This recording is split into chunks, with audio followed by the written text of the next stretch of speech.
What's up? Welcome back to Foeonthefights. This is the predictions video overview of Fight Night London. Curtis Blades versus Tommy Aspinall. Oh my god, I'm so excited. It starts at noon tomorrow on ESPN Plus, so tune in and don't miss it. But we're gonna get right into my picks. Fight number one, we have Claudio Silva versus Nicholas Dalby. Okay? Now this is a surprising one. If you're a better, bet the house on Claudio Silva, because Nicholas Dalby, even though I'm a huge fan of him, he's a Viking, literally. He's got a sick back tat now, and he's just a genuine likable guy. I like his style, but he's not that good. Um, he beat Danny Rodriguez in a decision, but his last fight he lost to Tim Means. And Claudio Silva, he's got wins over Court McGee and James Krause recently, which I think those guys beat Nicholas Dalby. So yeah, I'm picking the underdog. He's only 16% picked right now, Claudio Silva is. Nicholas Dalby is a heavy favorite at 84%. Now these aren't DraftKings odds or anything. This is just on ESPN Plus, so might show you how little the people on ESPN Plus know about, odds and shit like that. But anyway, I'm picking the underdog Claudio Silva. Even though I'd like to see Nicholas win, because I'm a big fan of Nicholas Dalby, I just don't think he gets this one done, in my humble opinion. And in the second fight, we have Mandy Baum against Victoria Leonardo. Okay. Now looking, Mandy Baum lost to Ariana Lipski, and I'm looking here at Victoria Leonardo's past fights. She's got a win over Melissa Gatto and a win over Manon Ferro. So I mean, she's the underdog in this one, which is fucking nuts, man. Mandy Baum is 83% picked, and Leonardo's only at 17%, which is crazy odds here on ESPN Plus, because I would have definitely thought, just like in the first fight, Claudio Silva should be the favorite, but who knows? Maybe I'm wrong, but I'm picking the underdog here. Victoria Leonardo, I got her. She gets it done here over Mandy, the monster, Baum. Moving on to fight number 3. We got Herbert versus Kyle Nelson. Now this should be a pretty interesting matchup. Herbert, he's looked very good, very quick on the feet, nice movement, but his chin has looked suspect. He's got losses to Ilya Topuria in his last one. Then he had a win over Combo Worthy, not bad. Then he lost to Renato Moicano and Francisco Trinaldo. That's the one where his chin got exposed, in my opinion. And then Kyle Nelson, scratch that. We're going to change up. Sorry about this. I just noticed a mistake I made. Victoria Leonardo lost to Melissa Gatto and Manon Ferro. So, yeah, we're going to go with Mandy Baum here in the second fight. Sorry about all that. I had to backtrack. But now, Herbert versus Kyle Nelson. Who do I got in this one? Let's see here. And Kyle Nelson's coming off a loss to Billy Quarantillo.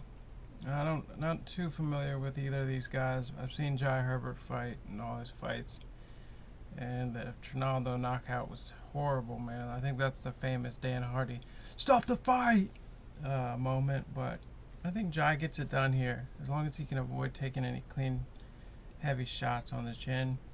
He should be able to use his movement and his speed and get the dub here if he stays on the outside, picks dude apart with his striking. I think he gets the dub there. So that's the first 3 fights. Now we're moving on to fight number 4. We got the big prospect Muhammad Mokaev versus Charles Johnson. I'm probably going to go with the prospect. He's probably the biggest favorite, maybe 90% picked, 7-0, undefeated. Not many fights though at all.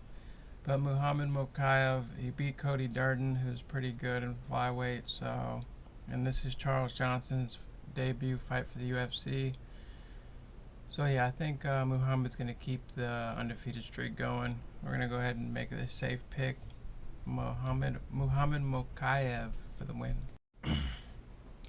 Yeah, I think I'm gonna go with Marquand Amirkhani in this next one versus Jonathan Pierce. Jonathan Pierce is looking pretty good as a prospect.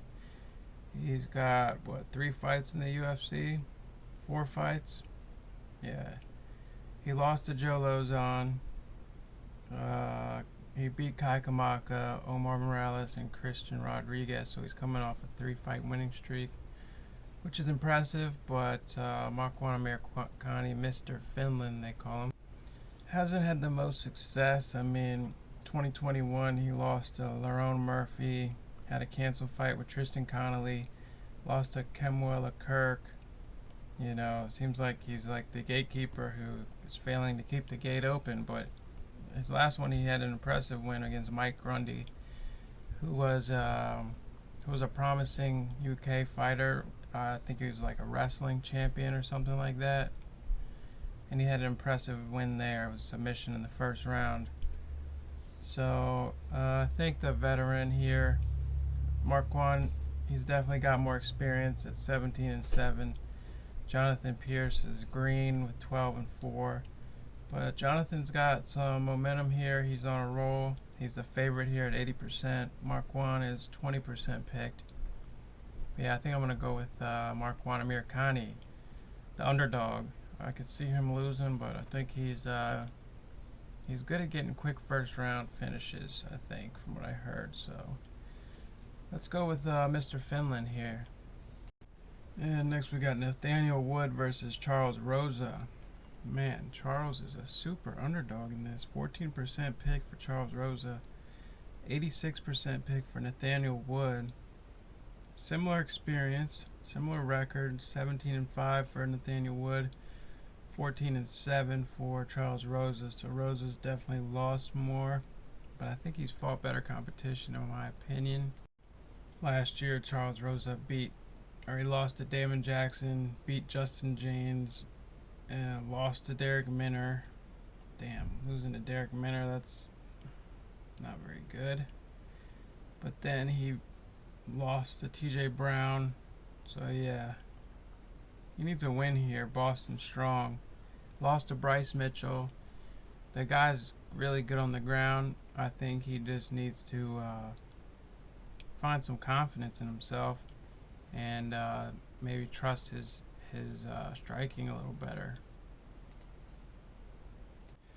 And Nathaniel Wood was out all 2021. He lost to Casey Kenny in 2020, and then he beat John Castaneda. Then he lost to John Dotson, who's kind of super fast, super leg kick heavy, but John Dotson's kind of up there in age, and I think he's towards the end of his career. So I don't know. It's a hard one to pick. I think the odds should be a lot closer. Nathaniel Wood's a heavy favorite here, but I think I'm going to go with Charles Rosa, the underdog. I'm picking a lot of underdogs here.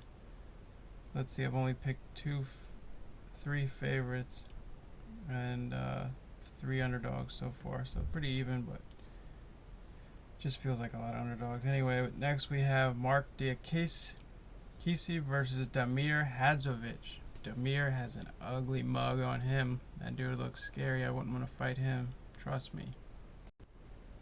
Mark Diakise he's coming off a win over Vashlev Borslev, the Russian hammer dude that's on Uriah Faber's team. 2021 he beat Rafael Alves. 2020 he lost to Rafael Fiziev, canceled bout with Jai Herbert. So this should be an interesting fight. Damir lost to Renato Moicano in 2020. He beat Yancy Medeiros 2021. I think Yancy's released from the UFC, if I'm not mistaken, or retired. He had a canceled bout with Steve Garcia in 2022, and now he's up against Mark Diakise. I'm going with Mark. It's UK. I don't think all the London fighters are going to get the win here, but I think he gets some motivation from the crowd, and I think his downfall has just been inactivity. So as long as he comes out hard and and just fights, I think he can get the win over Demir. But Demir, like I said, it's an ugly, scary looking dude, so I wouldn't be surprised if he toughed it out and got the win here. But anyway, I'm picking Mark Tesse in this one. Now, next up, we have Levitt versus Mason Jones. Man, Levitt's 18-4, 11% picked him. Good God. And Mason Jones is 89% picked. And then Mark Tesse is 92% picked in the last one. 8% for Demir. So some heavy favorites here in this one, man. This one's kind of hard for me to pick because Levitt he's a really good boxer. He reminds me of Peter Yan a little bit. But Mason Jones, I think he's looking really good. Let's check it out just to confirm. So Mason Jones is 89%, 11% for Levitt. That's just disrespectful. Levitt's had some mixed success lately. He wins, he loses, he wins, and he loses. Mason Jones, only 11-1 though. Levitt's 18-4, like I said, so he's got the experience advantage, Levitt. Mason Jones, the Dragon, he's a Cage Warriors guy. And he's a heavy prospect, man. I think he's got heavy grappling.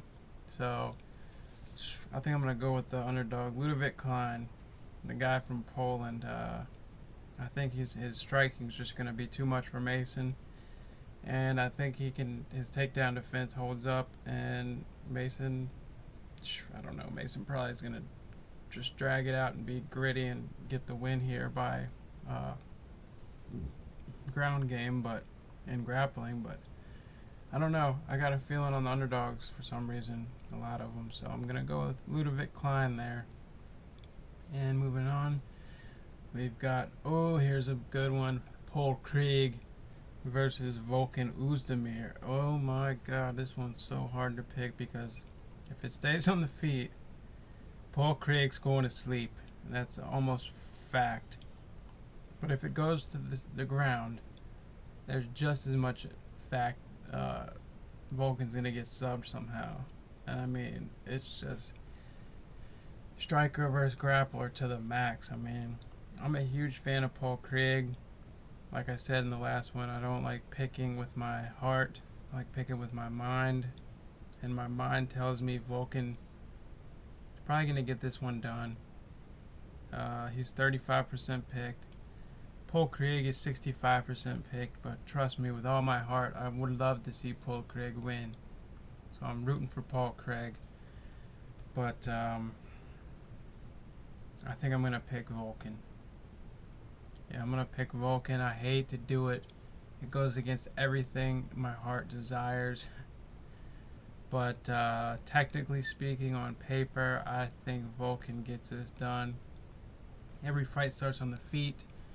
He throws so hard. I think Paul Craig, he said he's accepted his game is grappling heavy, so we're just gonna full to it back and let guys fall into my guard and shit.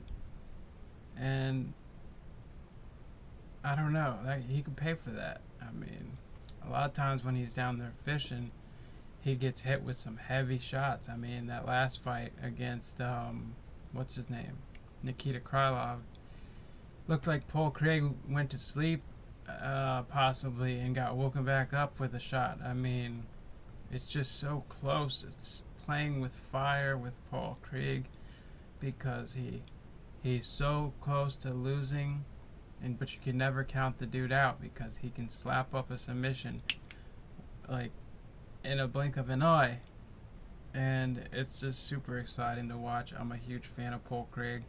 His interview fucking literally made me laugh my ass off. He said, I tried to be like Mayweather and I would slip a shot. I tried to slip a shot, but I slipped right in the right hand and got fucking knocked out. His accent's so funny. The shit he says is hilarious. So yeah, I'm hoping Paul Craig gets it done. I want Paul Craig to win, but we're gonna go ahead and pick Volkan Oezdemir on this one.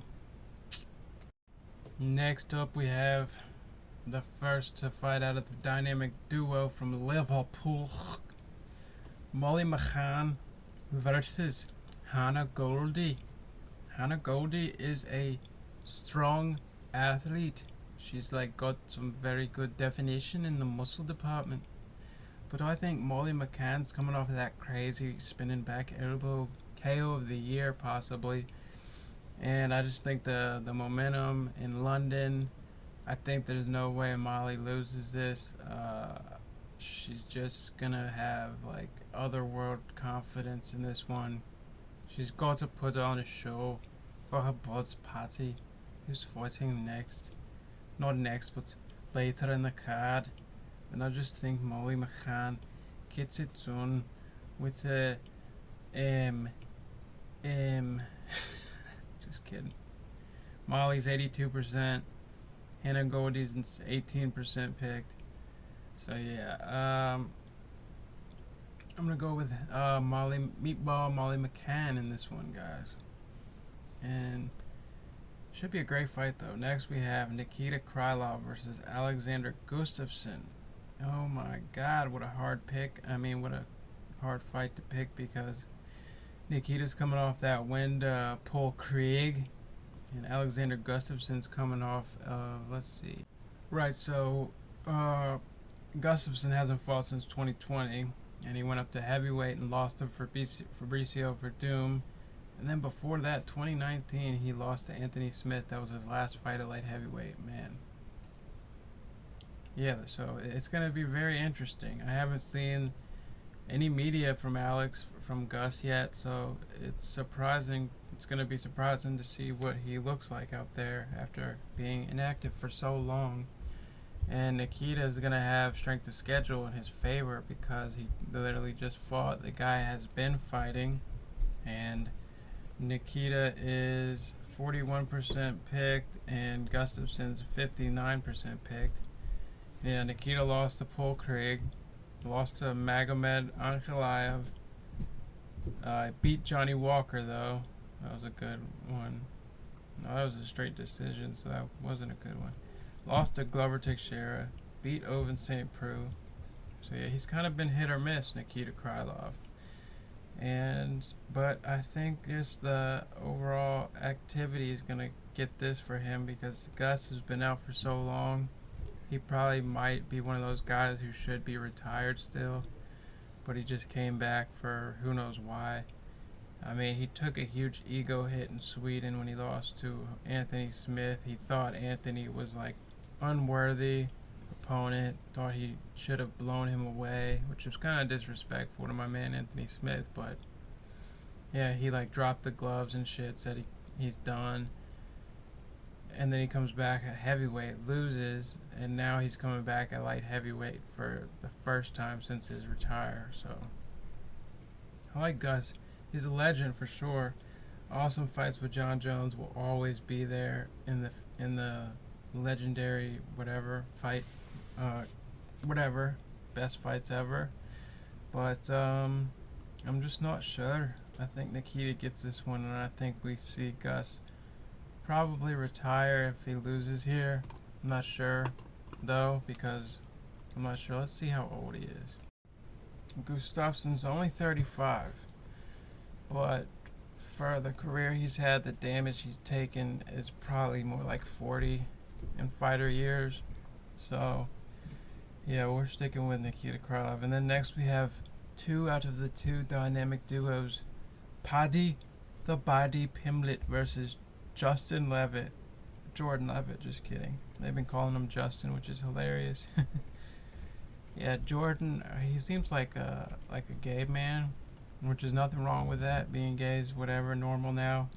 But yeah, he just seems like one of those guys who's like in the closet. Not because he twerks. That's kind of suspect, but anyway.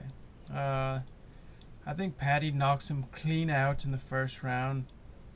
And we see, it's like, I'm just kidding. I could see this one going for Jordan Levitt because he's good on the ground, but I think the hype and the motivation and just the confidence in Paddy, he's been talking all this shit about getting a quick finish, lad. Rearranging his face and teabagging him in front of the whole crowd. Oh, I don't know who you're talking about. My boys are smashed by 6, lad. Yeah, Patty 75% picked. Jordan Levitt is 25%. We're gonna go with Patty the Batty. Patty the Batty Pimblett gets the win over Jordan Levitt, the Monkey King. You monkey. Anyway, the co-main event. We've got Jack Hermanson versus Chris Curtis. I'm picking Chris Curtis, man. If it goes to the ground, Jack Hermanson probably gets a submission because he's this is a similar. I think Chris Curtis's ground game is similar to Kelvin Gastelum's, where he can be good there, but when it comes to jiu-jitsu, Jack can grab a leg and just get us up very quickly. I mean, the guy's the Joker, but he should be called the Wizard or something like that, because the dude's a wizard on the ground. On the feet, he's not that good.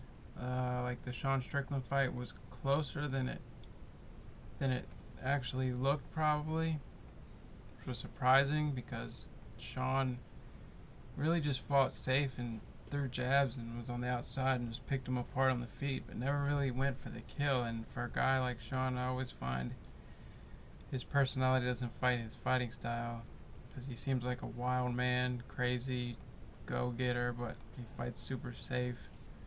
So it's like they don't really match up. But Chris Curtis stepping in short notice for Darren Till, who pulled out with another injury. Sad to see. I'm a huge Darren Till fan. I really was looking forward to that. They would have just made the card perfect, I think, with Tom Aspinall, Molly, Patty, and Darren. Would have just, topped it off, sealed the deal. But Chris Curtis, the action man, come on, ESPN, get this guy's picture, man. He's been in there long enough. They don't even have a picture for Chris Curtis. But he's a favorite. 55% picked Chris Curtis and 45% picked Jack. So Jack might be a good one to bet on. If you think he'll get the sub here, it's very possible, very doable for him. But I think the action man comes out hard with strikes and it just puts him away, probably first round, second round, tops. So we're going to go with Chris Curtis here. And then we got in the main event, Curtis Blaydes versus Tommy Aspinall. I think I'm going to go with old Tommy Aspinall. Tommy Aspinall. He's a 55% pick. Curtis Blaydes is at 45%. Let's see here. Curtis Blaydes 16-3. Tom Aspinall is 12-12. Tom has absolutely blown through everyone he's fought since he got in the UFC. Alexander Volkov, submission round 1. Sergey Spivak, KO TKO round 1. Andrei Arlovsky, submission round 2. Alan Badeau, KO TKO round 1. Jake Collier, KO TKO. So yeah, dude's just been dominating since he got in here. I think he's yet to fight over 2.5 minutes. Besides that one with Arlovsky that went to the second round. And we got Curtis Blaydes coming over that KO over Chris Dawkins. And then before that, he had that devastating loss to Derek Lewis, where he went for that obvious shot and ate an uppercut from hell and was on the ground making noises and shit. He was like,